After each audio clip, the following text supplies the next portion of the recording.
driving down at Moab for the first time.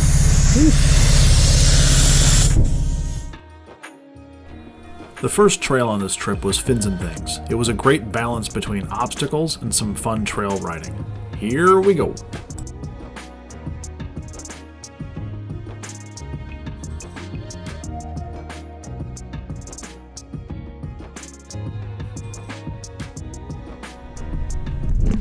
We're lucky this morning. There is no one out on the trails. It's a little chilly. It's about 31 degrees. A little snow last night, but there's nothing on the trails. So counting ourselves pretty damn lucky here. Here we got Rustlin about to take it up.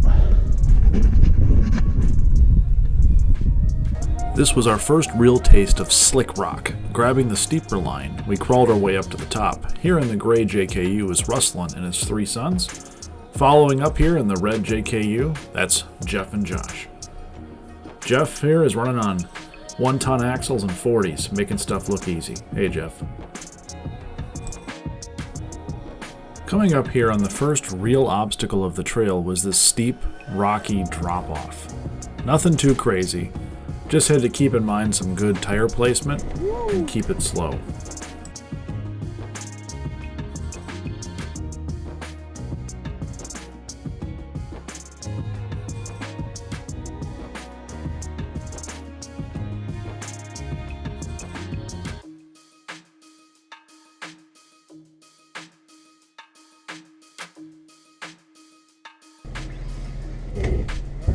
All right, both feet on brake. This obstacle has 3 descent options: easy, medium, and are you kidding me with that big 4-foot shelf at the bottom. We took the medium, but it sure wasn't no slouch. The angle coupled with the melting snow made this one a tire dragger, as you're going to hear here in a second.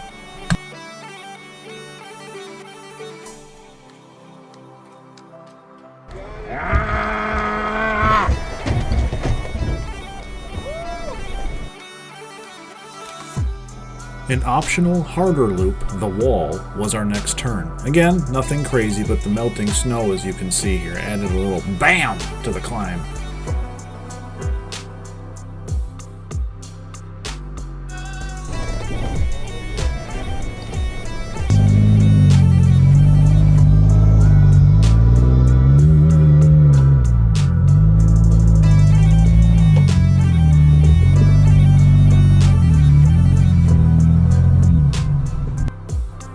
As we're getting more used to how slick rock is gripping our tires, these larger climbs are starting to not really bother us all so much. This one's a small ledge rolling up through an elbow turn to another hill up on the top.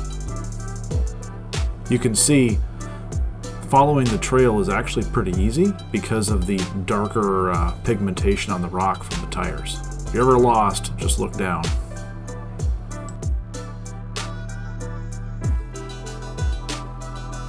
In the middle of Fins and Things, there's a small portage of sorts where you hop on Sandflats Road. You have 2 options to rejoin the trail. There's an alternate loop or the main north trailhead. Naturally, we had to do the loop. We were trying as much as we could. That's gonna kind of bite me here in a minute.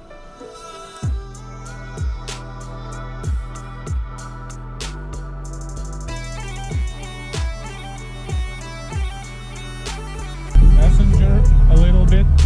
Yep. Messenger. Okay, well maybe taking a really narrow descent with 20-foot drops on either side on a fin covered with snow wasn't my best judgment call on this trip. That clunk you heard was my wheels stopping dead on a mid-descent plateau. It's one of those sounds that make you apologize to your vehicle right afterwards. I park, get out of my ring, and walk halfway back up the hill. I hear, "Hell no, we'll see you at the north trailhead," and they walk away. Don't worry, we traded barbs all week on things each of us did do or didn't do. It's all part of the fun, right? Back down to the Jeep.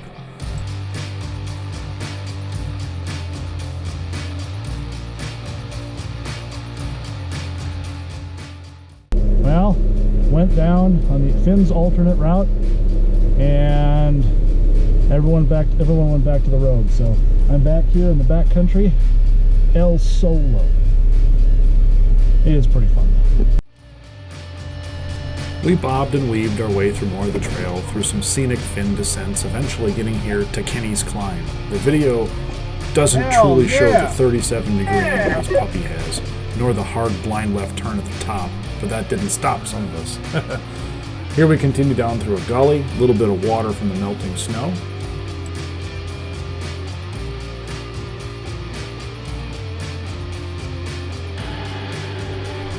Now, we can choose to go up this relatively short climb with a little bit of a ledge there, but no, there's a steeper climb in the back. Here we go. Andy, you better put first gear, because on the top, my transmission decided to switch to the second, and it was sketchy. Sketchy.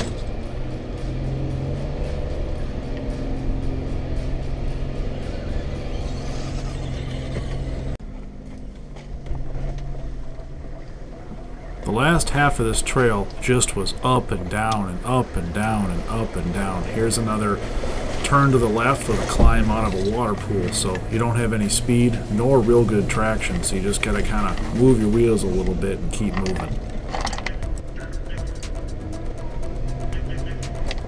A lot of blogs and a lot of websites that focus on the obstacles and the hard stuff of this trail only, but I want to call out, there's so much extra to this trail everywhere. There's climbs, ledges, waterfalls, beautiful scenery, all that kind of stuff.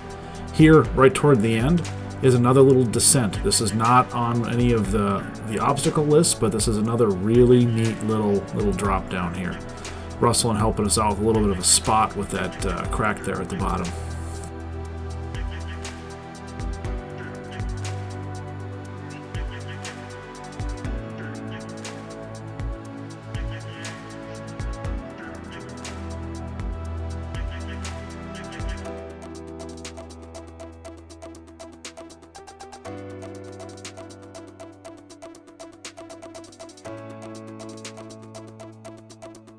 Again, not a lot of people in the park today, so heck yeah, let's pick up Hell's Revenge while we're here. After you get through the one-ways in and out, entering Hell's Revenge, there's a little climb here you can do right as you get into the main trail, or there's a bypass there on the far side. Most of the hairy stuff is toward the back of the trail. Getting down there is ups and downs and ups and downs, climbing up these slick rock fins. Again, you can see the black trail marks. Here's some more here as we're getting down. A sharp little descent and back up, a nice little climb toward the top here. But there's so much of this here at the beginning of this trail. Again, beautiful scenery, but up and down and up and down. Definitely turn left at the top. There isn't a whole bunch of room up here.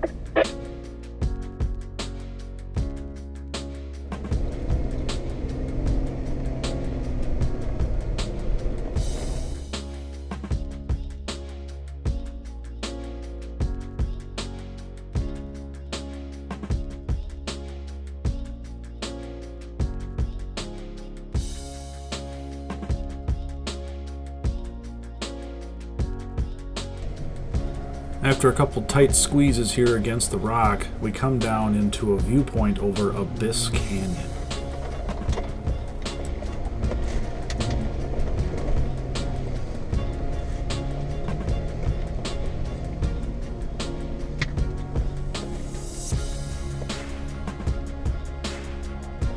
One of the common themes we saw throughout all the trails in Moab is the abundance of these ledges and waterfalls. But everywhere you went, there was more of these ledges. Here's another little bump up. You just walk up, kiss your tires, give a little gas, walk your way up. Make sure that you remember you have rear tires. That'll follow what your front tires did. Plonk.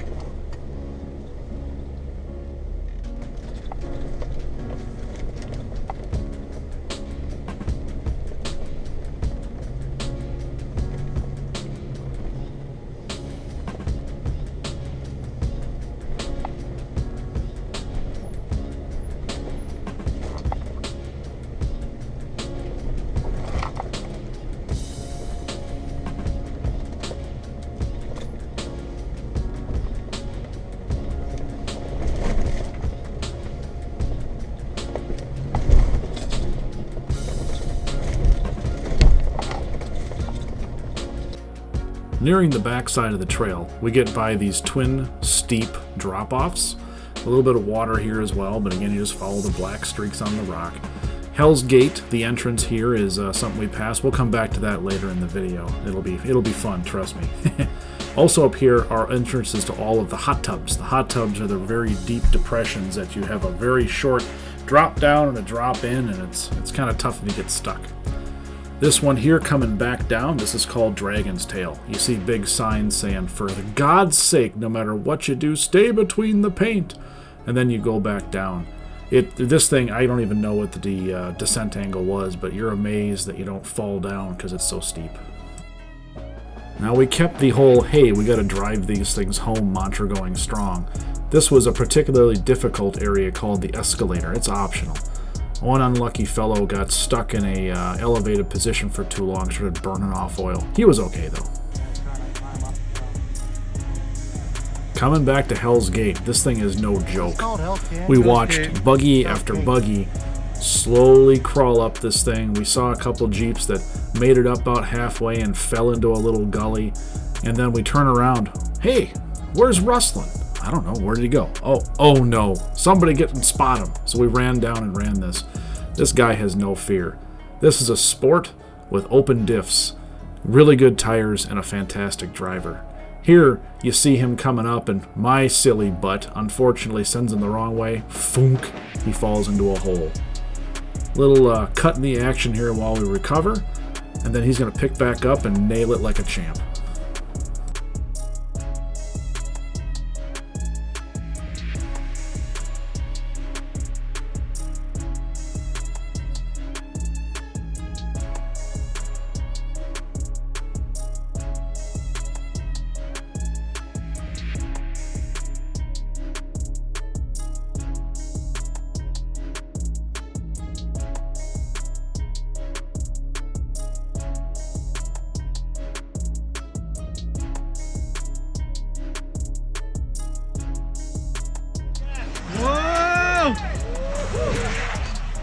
Open dips.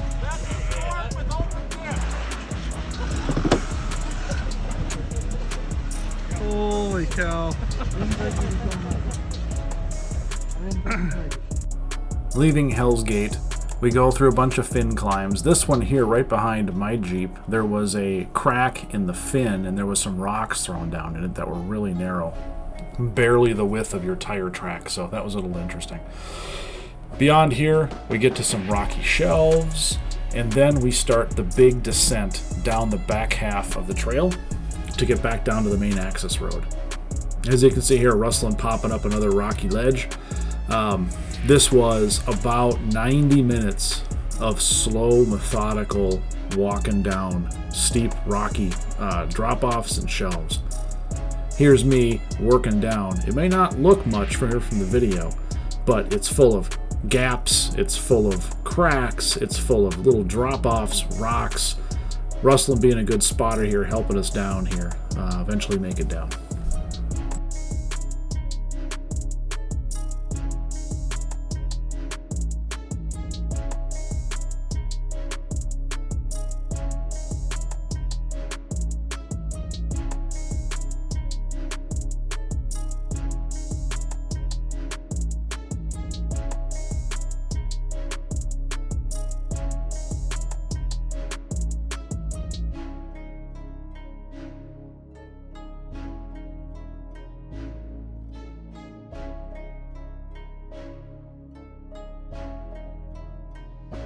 Sun's starting to set, the shadows are getting longer.